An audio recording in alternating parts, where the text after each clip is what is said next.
On va partir à la campagne. On va retrouver notre rendez-vous à la ferme avec Fanny Agostini. Bonjour Fanny. Bonjour Mathieu, il n'y a pas de bouchon, il y en a Non, pas à Boisset, c'est calme. Hein. Bon, de temps en temps le samedi matin, j'imagine. Le samedi matin en centre-ville, mais... Oui, même difficilement. Hein. Même difficilement, voilà, c'est dit. C'est bientôt Noël, ma chère Fanny. Et avec vous, en ce moment, les ventes de bougies qui explosent. Mais vous nous dites, Fanny, qu'elles ne se valent pas toutes sur le plan de la santé ou de l'environnement ? Bah oui, Mathieu, posons-nous la question, dans une bougie, il y a quoi ? Il y a la mèche, il y a la cire, on est d'accord ? Et la cire, elle est fabriquée avec quoi ? On se pose rarement la question. Jamais en fait même. Il y a la cire d'origine animale, végétale et minérale.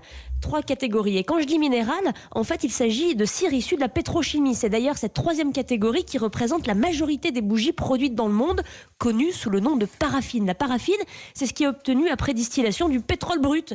De quoi casser un petit peu la magie de Noël, des bougies en pétrole. Oui, on va allumer, brûler un peu de pétrole dans le salon. On peut intuitivement en déduire que des bougies en pétrole, c'est pas ce qu'il y a de meilleur. Pas trop. Nous devrions être un peu plus attentifs dans le choix des bougies. C'est certain, on est souvent plus regardants sur nos aliments, mais même si nous ne mangeons pas de bougies, n'oublions pas que nous les respirons lors de la combustion. D'ailleurs, une étude de l'ADEME nous alerte sur la toxicité de certaines bougies et demande que toutes les bougies soient désormais correctement étiquetées pour que nous puissions être informés de leur composition exacte. Fanny, quelles bougies sont éco-responsables, non néfastes pour la santé ? On se tourne vers quels produits ?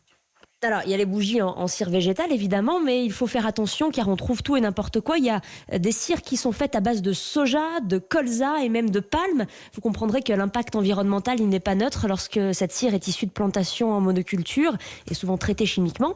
Et puis, on trouve aussi des bougies dites végétales qui comportent une grande partie de paraffine et pire, de l'eau de javel pour blanchir la cire. Donc, quand même que ce soit marqué sur l'étiquette.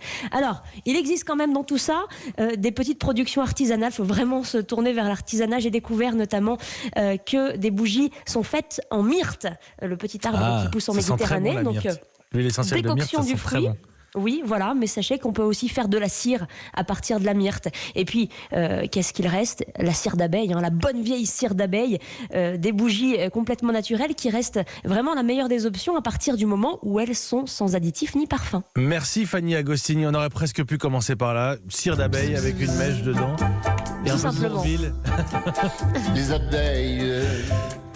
Notre rendez-vous à la ferme à retrouver sur Europe 1.fr tous les matins avec vous, Fanny. On apprend des choses au contact de la nature.